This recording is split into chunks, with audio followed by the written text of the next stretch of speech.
Well, yeehaw! This was the Cowboy episode.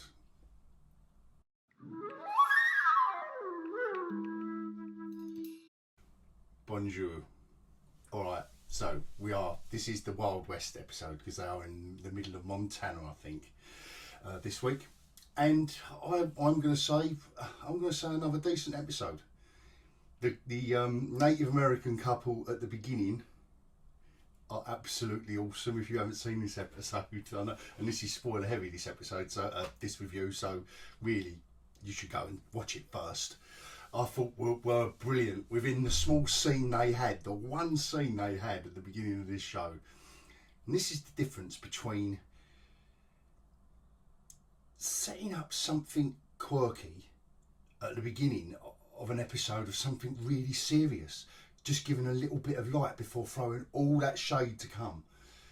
It's a bit different to what I was criticising Dopey Ant-Man about, and I'm not comparing these two, I'm just comparing the setup, as in setting up a proper dopey beginning for a serious superhero movie, and it doesn't work. Whereas having two characters interact with each other like they would after however many decades they've been together, and just that cracking dialogue I thought was superb. And obviously Graham Greene is a great actor, goes way back to Dances with Wolves. What was that, early 90s, 1990 or something? I remember him in that. I remember him in one of the Die Hards as well.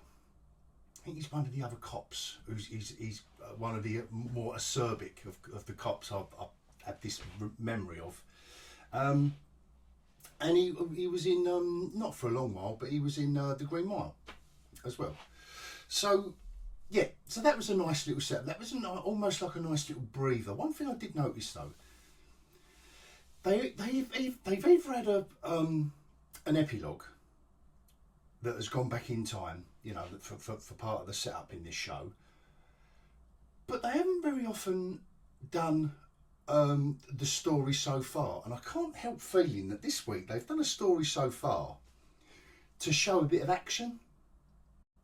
I don't know why I thought that, and it's only when I've sat back after watching the episode and considered everything that why did they put that in, because none of that really has any bearing on, you know, where they've come from, Kansas City, and all right, I can't see whether that had any bearing on anything that happened in this episode, because even I would have just started with 3 months later and you're in the snowy mountains and trees of Montana. Forgive me if I've got the geography wrong, because I'm not American. So they leave. They've been told obviously where the Fireflies are, and Joel knows this is roughly where his brother is. And a group of the Cowboys turn up, all masked up.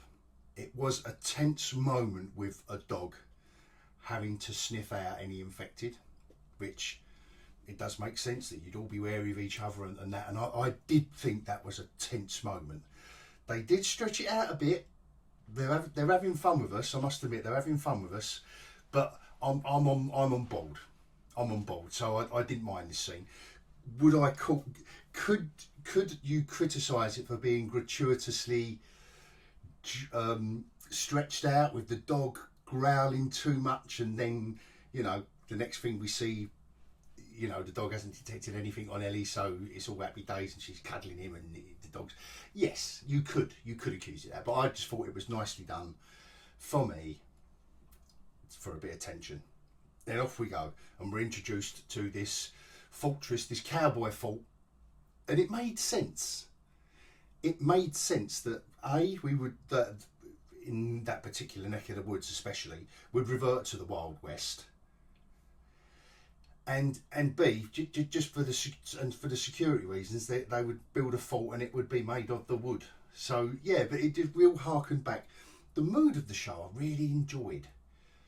It seemed that the way they'd set up and talked about, and some of the dialogue that alludes to how the world was before the mushrooms, before the fungus hit,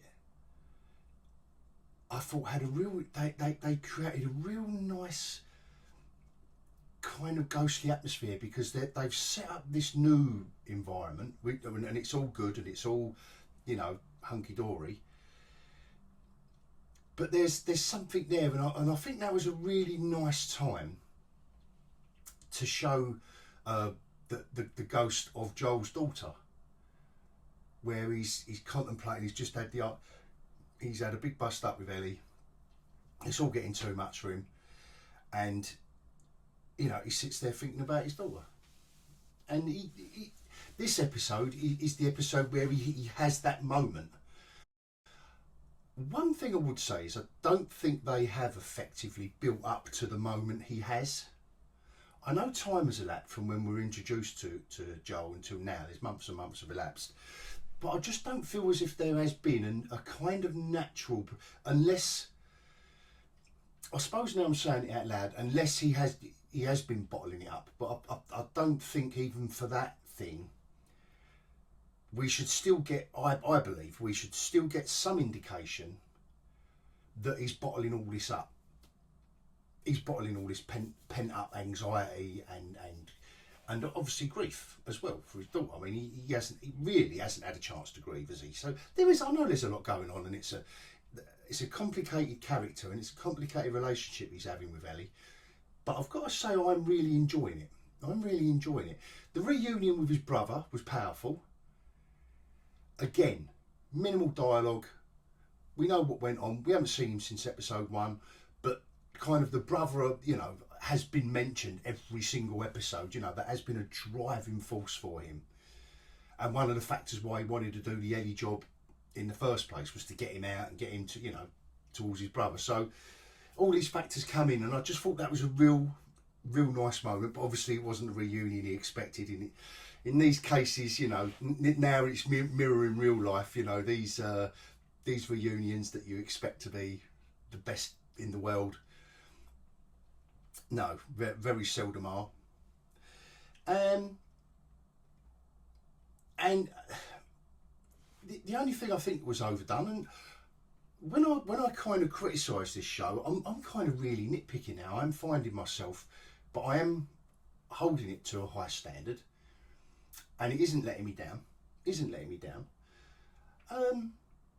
It was just a little bit weird with him and his brother, where the brother had to kind of say, when he reveals to Joel that he's got his partner pregnant, and you can and Joel is just ticked off that he can't do the mission for him, or can't come with him, or can't do anything to help him.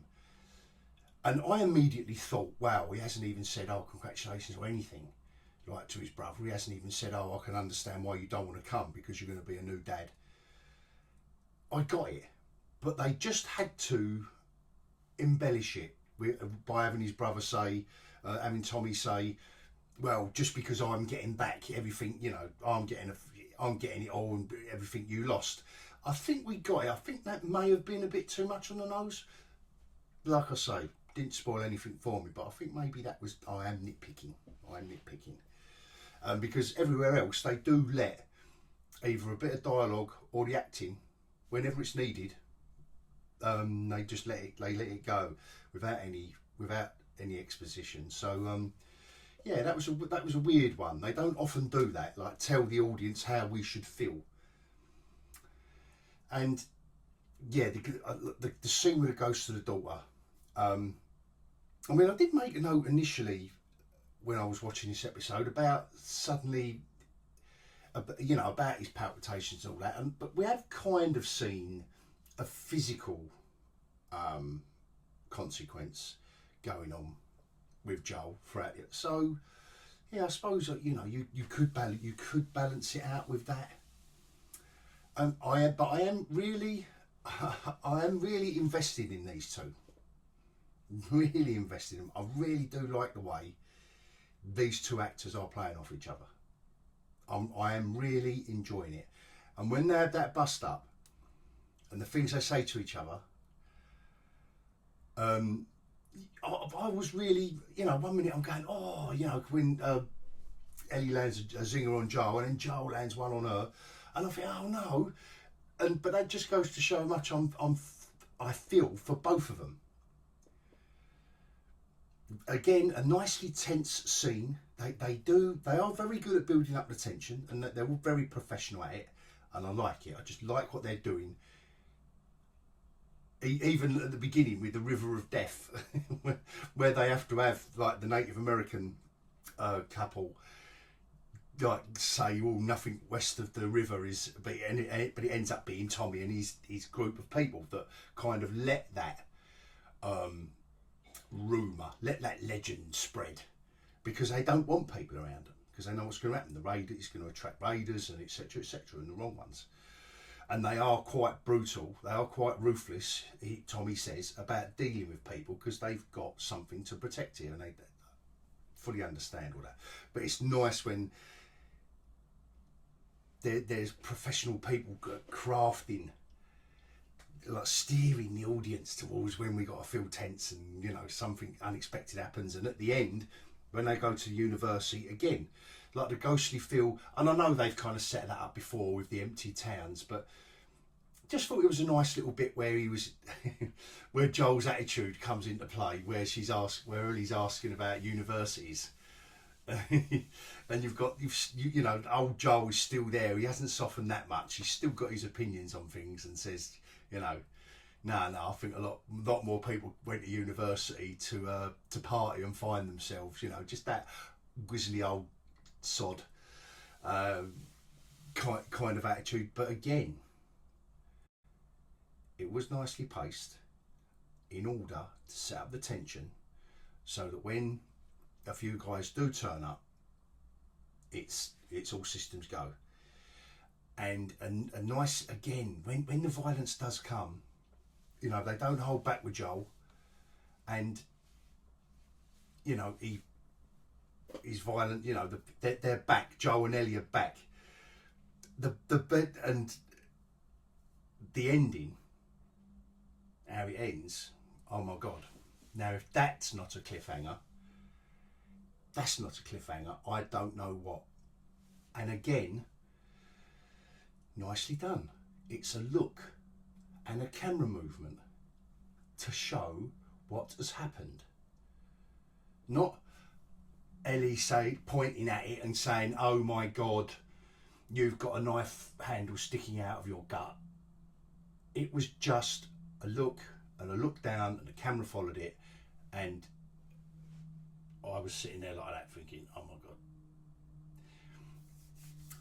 So overall, just an episode. It is, obviously it's a character driven episode, but whereas I said about episode 4, this seems like the episode before the episode where something happens, this didn't feel like that. It wasn't action packed, but I don't know why. Maybe my friends at Right Advice could help me with that one, because I don't know why this didn't seem like episode 4 as a setup for the next episode and to have loads of action. This just seemed like a well-paced piece of character drama that, because we care about these characters now in episode 6, you know, leading up to, you know, the reunion with Tommy that we've kind of, you know, if you're invested in these characters, you're waiting for. But the highlight for me of this show was the feral nature of Ellie as a young, let's call her a child. I know she's a teenager, but for a young child, and putting her into like nowadays, like how society, like putting her and what she's seen and been through and had to do. I really love the way they do it. The feral nature of Ellie, and there's no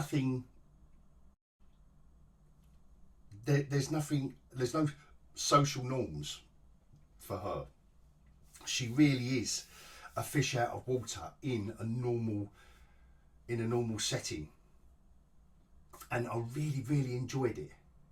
Even the swearing, and you could see Joel cringing when they're out and it's only just them two and they're walking around or driving the truck or on the horse. That's fine to throw a few F's around and say shit every now and again, Because at the beginning he kind of says minded, but then forgets all about it. Because they don't live in society anymore. So what you know, why? In a way, I suppose you should maintain your morals to a certain extent and your behaviours. But it really did, it was so glaringly obvious, especially when they're with the food as well. It starts with the food, and then Ellie's language, and then her attitude. Like, there's a girl, you know, we don't often see anything like you round here. Yeah, I thought, for me, that was the highlight. That and the ghostly atmosphere. There was just something. There was there was something about the old world, or the world as we know it now. You know, let's call that the old world. There's something that resonated there. But look, it's like putting these two characters into the normal world, in a way, back into normal society. You know, could you adjust? Maybe a bit like coming out of prison. You've lived in prison life, or maybe if you've been abroad in the army or the services, and you've seen, you know, the things you've seen. I know, you know, with the PS, but anyway, we won't go there. That's serious stuff, and I won't go there. Just reviewing a program, but you know what I'm getting at. You know what I'm getting at. So anyway, that was the highlight for me. So yeah, overall, another good episode. Like I say, really enjoying all of this, and look forward to more. So on that note, I will bid everyone adios.